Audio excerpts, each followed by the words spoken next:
Sveiki, šiandieną kalbėsime apie AdWords kampanijų biudžeto nustatymus. Pirmiausia, nuspręskite, kiek galite išleisti. Naudodami AdWords kiekvienos kampanijos dienos biudžetą pasirenkate pagal reklaminio tikslus ir bendrą sumą, kurią galite išleisti kasdien. Pavyzdžiui, tarkime, vidurinis mokestis už paspaudimą yra 30 centų, o jūs norėtumėte sulaukti maždaug 100 paspaudimų per dieną. Galite nustatyti 30 € dienos biudžetą. Mokestis už paspaudimą kart paspaudimai per dieną lygu dienos biudžetas.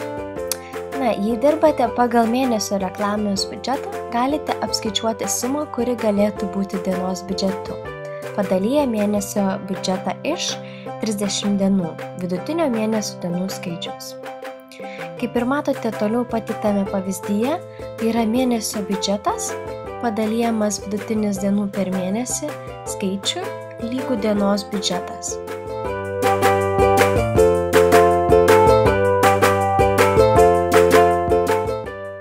Taip pat galite keisti dienos biudžetą bet kuriuo metu ir kiek tik norite kartų.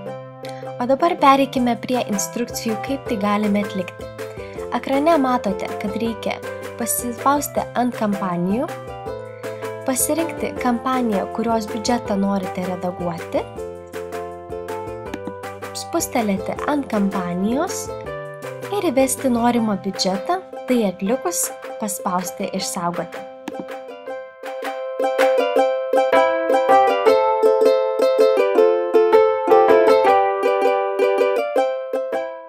Sėkmės tai atliekant ir jei kils klausimų, būtinai kreipkitės į mūsų komandą arba skaitykitės visą informaciją Google AdWords Support.